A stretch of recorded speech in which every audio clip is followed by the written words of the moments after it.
Hola, hola. Estamos en este momento haciendo el primer estudio. La semana pasada hicimos la introducción, ahora es el primero, en cuanto a la serie que se llama Metamorfosis de la Iglesia. Es lo que es la transformación de la Iglesia. El clásico estado de metamorfosis es el de el huevo que se transforma en mariposa. Así que estamos en este momento en el estudio número 1 con la ascensión del Señor Jesús. La ascensión del Señor Jesús es algo de lo más emocionante que hay. Es una parte de las escrituras que nos emocionan por la cantidad de cosas y los hechos realmente milagrosos que suceden en él. De la resurrección a lo que es la ascensión hay un periodo de 40 días. De la ascensión hasta Pentecostés hay un periodo de 10 días. Es decir, desde la resurrección a Pentecostés son 50 días. De ahí viene quincuagésimo, 50 días desde un momento al otro. Ahora, esto es la preparación del escenario para el comienzo de algo importantísimo. Algo poderoso se estaba gestando en ese tiempo, en ese momento, que iba a suceder. Es lo que vamos a desarrollar en este día. Dicen las escrituras en el Evangelio de Lucas, capítulo 24, verso 49, he aquí, yo enviaré la promesa de mi Padre sobre vosotros, pero quedaos vosotros aquí en la ciudad de Jerusalén hasta que seáis investidos de poder de lo alto. Y los sacó fuera hasta Betania, y alzando sus manos los bendijo.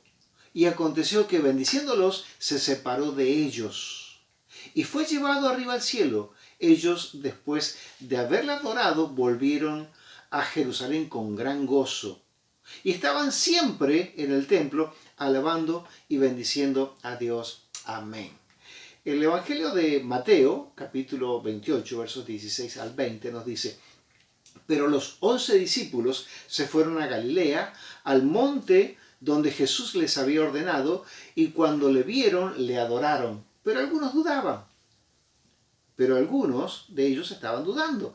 Y Jesús se acercó y les habló diciendo: toda potestad me es dada en el cielo y en la tierra. Por tanto, id y haced discípulos de todas las naciones, bautizándolos en el nombre del Padre, del Hijo y del Espíritu Santo, enseñándoles que guarden todas las cosas que os he mandado. He aquí yo estoy con vosotros todos los días hasta el fin del mundo.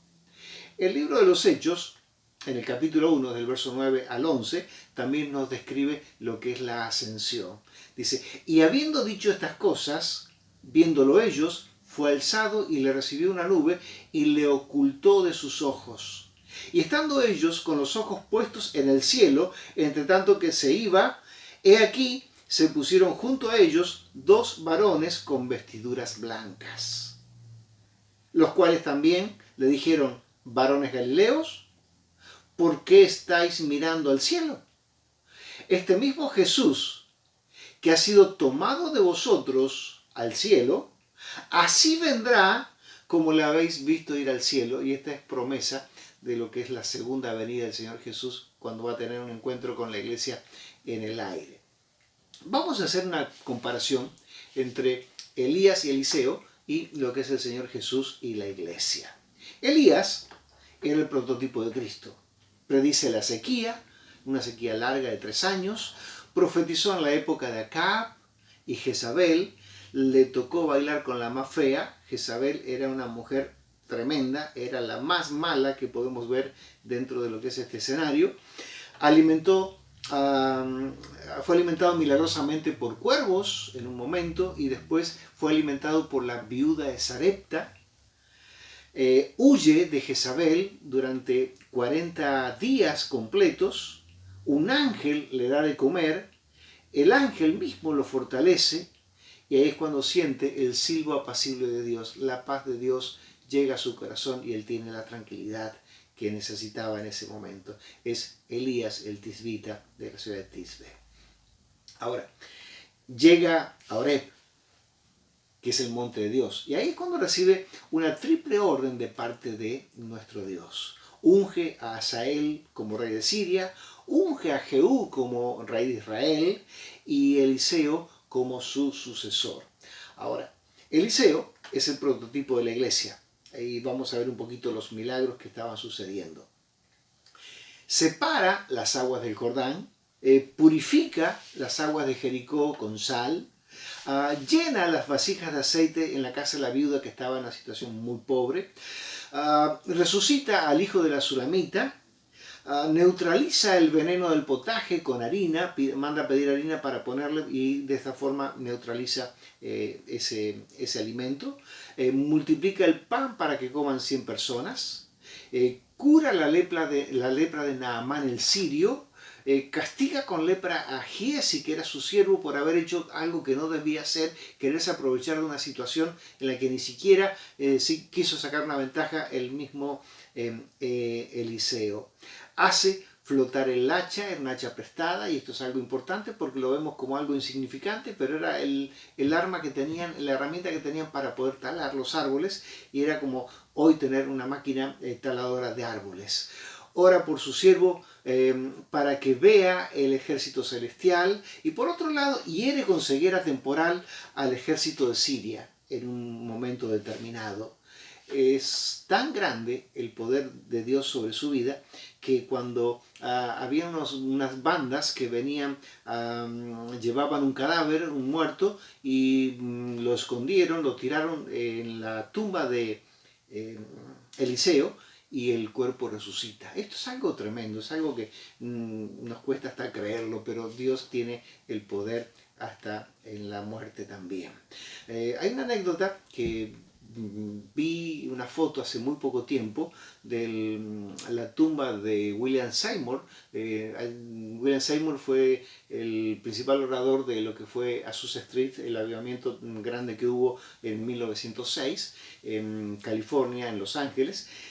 Y su tumba aparecía con un pasto verde, brillante, hermoso, alto, y las tumbas de alrededor secas.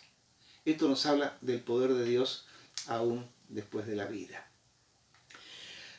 Lo vamos a comparar con el Señor Jesucristo y la iglesia. El Señor Jesucristo llevó adelante un ministerio de 3 años y medio.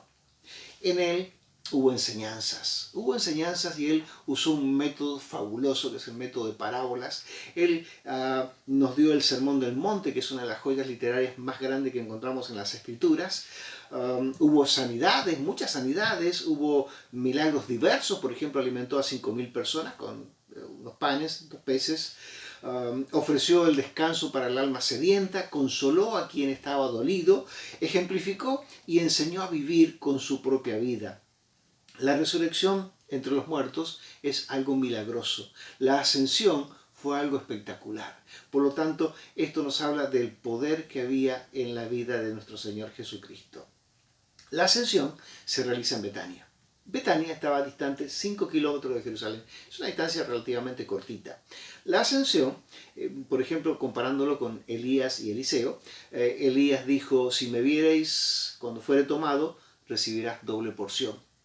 Eliseo vio a Elías cuando el carro de fuego lo transporta hacia arriba y recibió la doble porción.